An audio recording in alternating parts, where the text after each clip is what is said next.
The day has finally come for a known fraudster to pay the price for his crimes. Las Vegas man arrested for alleged $45 million investment fraud scheme. You all are going to be so excited to hear that this fraudster was not only in my city, he is connected to someone I've already made a video about. Chandran is the fraudster in this story. 10,000 investors, $45 million. I'm going to give you all a little hint to see if those of you who watch all of my videos can sense who this loser Neil is connected to. He is accused of using the group of technology companies that he owned to defraud investors by falsely promising extremely high returns. According to a release, Chandran claimed that one or more of his companies was going to be acquired by a group of wealthy buyers. I think you all will remember once I show you the thumbnail, a $100,000 investment into this scheme was going to yield billions of dollars in returns. Quite by chance. This is God. This has to be God, man. This is alignment right here. But yeah, well, you're going to be seeing something being released, or basically, you may see it. I don't know, it depends on Mike G or Gary. But yeah, this is the hard asset part of the business. Did any of you catch that? This is Neil talking about God finally delivering his arrest for all of the victims to feel some kind of justice. But it was actually the part where he said Mike G that should be the answer to today's trivia question. More on that in a second. Verse lands. That's the big material event that's about to happen in the next month, we expect. In the month of June, we expect to announce it. This is what we have been working for years and years and years. Surprise, surprise, another story involving an NFT project and a massive scammer. Man, Spencer, you're starting to get real repetitive. On June 14th, an indictment was filed against Neil to the surprise of no one. Chandran repeatedly claimed that one or more of the Chandran companies was about to be purchased by a consortium of wealthy buyers and thereby yield his investors extremely high returns. We're going to play a little challenge game. If you laugh, you have to invest in the Mike G deal. If you invest $100,000 into this deal, you will earn $56.25 billion plus a Bentley GT convertible. Come on, I know some of you laughed. If you did, you have to invest in this once-in-a-lifetime deal. How could you not want to invest? The $56 billion is whatever. It's the fancy convertible that really gets me excited. Here's the video I made on Mike G and his coin deal that would enrich everyone who sent him money. For those of you who didn't catch that video, it's basically about this old guy named Mike G who was raising money for this coin deal where the payouts were absolutely insane. You need to go watch that video if you haven't. You can see the returns here. It's ridiculous and quite shocking that people would invest in this deal, but 10,000 people did. What makes Mike G so special is that he writes a daily update to the 10,000 people who invested in the coin deal. Every single day for 4 or more years, he sends a daily update that includes a fantasy story about why this magical deal hasn't closed. Here's an archive post from August 8, 2019, nearly 3 years ago, to give you an idea. There's mention of the deal closing, there's international banks involved, and he also tells people to start preparing for being wealthy. This is a serious scam. I'm not kidding in all of this, even though this feels like a prank. 10,000 people signed up to become multi-millionaires by sending this old dude a few $100. Mike G sends out stories every single day about why the deal hasn't closed yet. Mike G would make an amazing fantasy writer for a comic book series because of how he's able to create a narrative every single day full of new characters and side stories. Down at the bottom, he lets people know that any contributions after August 3rd will receive a 30-to-1 payout. Mike G is running a Ponzi scheme alongside the fraudster Neil mentioned earlier in this video, and they just continually ask for more and more money. With each passing year, the deal was getting closer and closer to closing. Mike G isn't a fan of me though, because he hired an ethically bankrupt lawyer in Miami who needed some billable hours to write me a threatening cease and desist letter. I of course made a video about it clowning on both of them. Do you know how dumb you have to be to threaten me with a lawsuit when you're running a Ponzi scheme? You have no idea how badly I wanted them to sue me. Just gotta be patient. Some big stuff is happening. Big things. Be ready. I'm happy, but I like the naysayers because they just keep it going. They keep it going. Keep adding fuel to the fire. That's exactly what they're doing. Those naysayers, they are the bad guys. I wonder what Neil is going to say to the judge and FBI during his sentencing. I actually got on stage. If you don't know what Verse is, I'm going to let Neil take a half a beat and tell you about it because you definitely should check it out. It is some of the dopest experiences that you can find. Neil promoting his $1 trillion opportunity at an NFT conference sums up the year 2022. Based on Web3 and where they're going with this will blow your ever-loving mind. Yeah, no, we're not going to reveal everything here today, obviously. Let's give it all up. Thank you. But what I would say to those of you that aren't here, we're teasing what it is we're doing. Neil and Mike G have been teasing their investors for 4 years with promises of extraordinary wealth, all for the price of $100,000. The indictment lists 2 billionaires as subjects to this story. Billionaire 1 is alleged to be Jeff Bezos. Billionaire 2 is alleged to be Elon Musk. It's hard for me to gain your trust that this deal is serious, but you have to trust me that these fraudsters went to the extremes to get people to buy into the idea that this opportunity was going to be worth trillions. Neil had 2 main co-conspirators. One is Mike G. The indictment alleges that Mike G and the other fraudster would promote this opportunity to people, raise money, and then send the money to Neil. In the first count of wire fraud, the indictment lists an email from Neil to individual 2 stating that an $88,000 investment would correspond to a $2 trillion bonus return. Too bad they whatever happens, they're going to get paid just like everybody else. Absolutely, we can say. But the guy on the left's name is Rudy. Just like the football movie, the hero in this story is going to be glued to the bench in the courtroom begging for a chance to prove himself. Here's all of the assets listed under Neil's name. In total, there was over $36 million in cash in various bank accounts. There's a Ferrari F12, there's 5 real estate properties, a $100,000 watch, and 39 Teslas. They claim that they were starting an EV-only startup company that would compete with Lyft and Uber. Virse is on stage, has just got off the stage at NFT NYC, which is the marquee industry event. And just remember, if this was not real, we would not have the audacity or the balls to stand on stage in the major industry event of the industry. Neil is going to have plenty of time in prison to think of a better sales pitch. It's surprising he isn't already in prison given his past. A.G. Schneiderman announces felony charges against tech firm and former chief executive officer for alleged securities fraud scheme.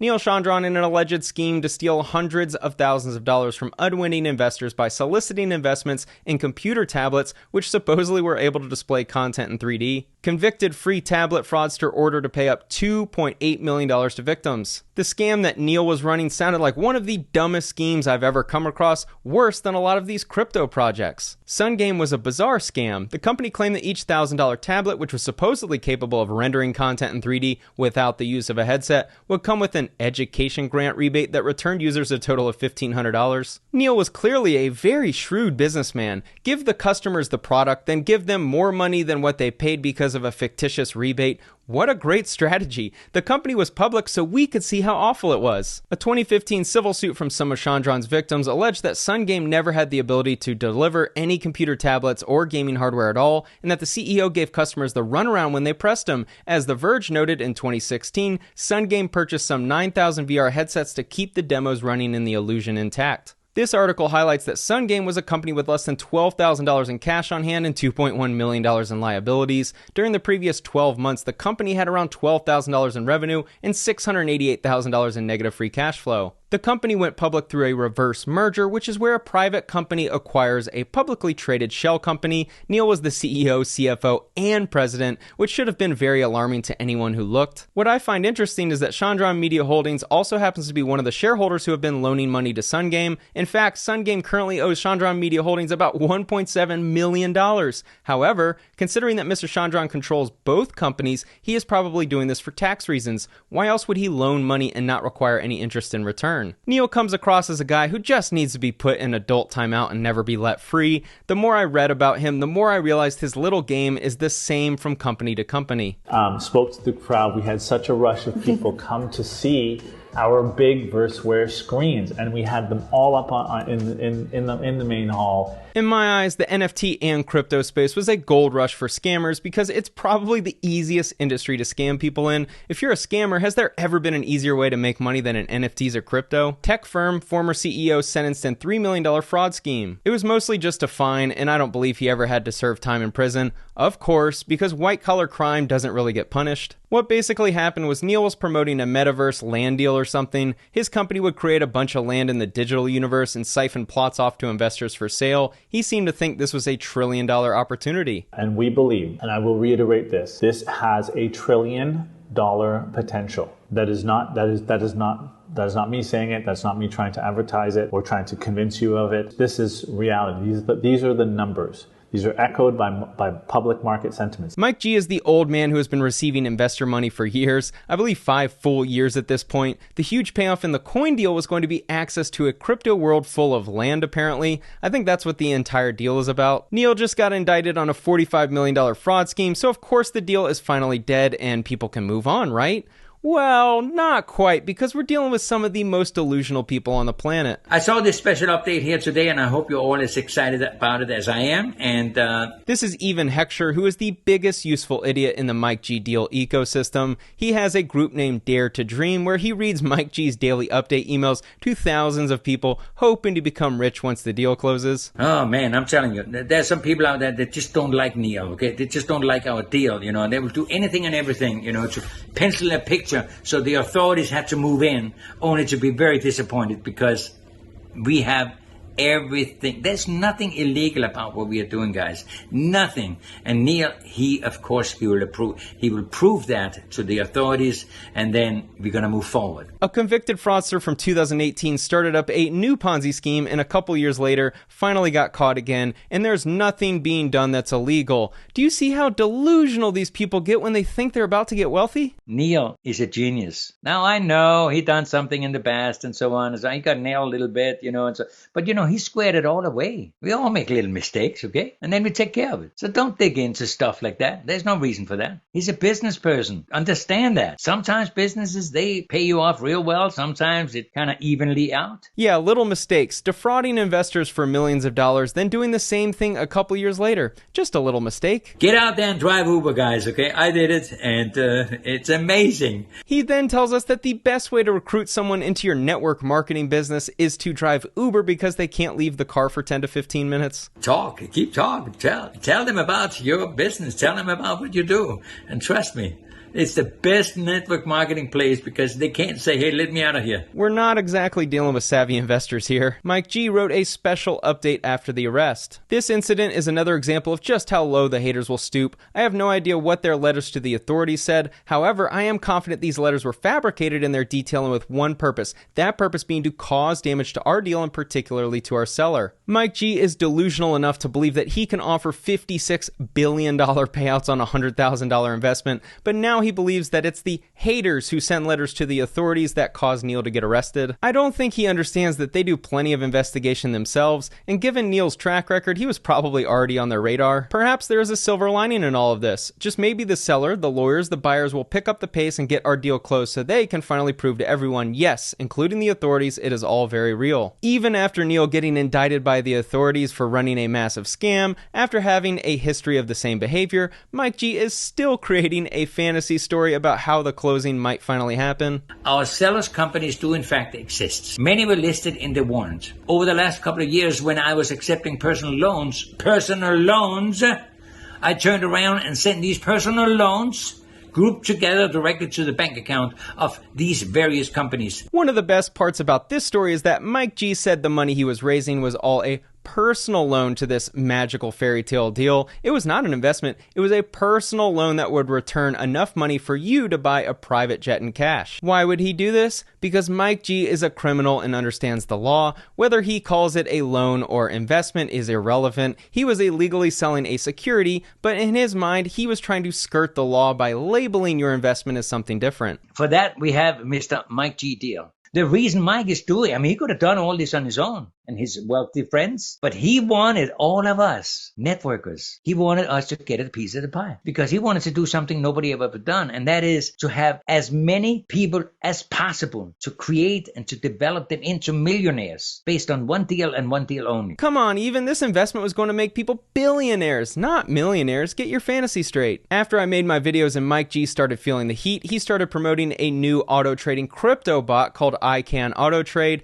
Of course, it's an MLM where the focus is on recruiting new members to join. Mike G is listed in the Neil indictment, so he'll be subpoenaed, and I can't wait to see the results. The reason we're doing that is for security reasons, because all of us are going to be representing a lot of money. And second is, some of those bimbos, okay, like the one on YouTube and the one on Reddit and so on, we can wipe them out, okay? We can wipe them out. And we're going to do a lot of bad things to them, okay, when we first get paid. Real bad. because they're trying to ruin our business. Even doesn't like me because I call out the truth about this scam business and I ruin his dream of becoming a millionaire by investing $20 with Mike G. Even is the perfect victim for this scam. He's vulnerable because he has zero business or investing acumen. He's into MLM, so he likes to recruit, and he's poor, hoping to one day get rich. Here's a direct message from Even to an investor in the scheme. I won't repeat his message, but if you read it, you'll see a triggered old man getting annoyed at people asking for proof that the deal is real. The worst part is that Even called this guy broke. Even lives in an 850 square foot house in rural California. I'm only being rude because of how complicit he's been in a scam, but Even isn't exactly crushing it. Using batch leads, I can see that Even only pays $1,500 every year to California for his property taxes. You know you're poor when California only wants $125 a month in property taxes. This construction zone is located on the Las Vegas Strip. I used to live right down the street from this empty casino site and know all about this story. For over a decade, there has been rumblings about this site almost receiving funds in order to turn the blueprints into reality. Every few years, there's a meeting where someone will claim to have the funding to make it happen. In the story, it's reported seemingly without irony, Active Capital Holdings executive trustee Arthur A.J. Lewis told a gathering Tuesday night at Las Vegas's upscale Sterling Club that he was there to support the event, to support the project, and to formally let Jackie know that we are going to finance the project, an announcement that drew cheers and applause. That's right, A.J. Lewis, who nobody's ever heard of, executive trustee for Active Capital Holdings, a company nobody's ever heard of, is going to pony up $4.7 billion for AllNet Resort and Arena. The reason why I bring AJ up is because he said this about being able to fund this resort. The article also says Lewis expects the deal to close by the end of this week or early next. Some believe that AJ was an investor in the Mike G deal, and the billions he was going to earn was going to allow him to fund the $4.7 billion project. Absolutely incredible. This San Diego Tribune article shares a story about AJ and his wife buying a house from someone on a seller finance deal that included the furniture. They moved in, didn't pay 1 month of rent, and then a year and a half later when they were finally evicted, they took $75,000 worth of the owner's furniture. This story is nearly unbelievable, but somehow humans can be so dumb and fall for investment schemes that pay out billions of dollars from a $100,000 investment. Major thanks to the Mike G Deal subreddit for providing all of the info for this series. Thanks for watching.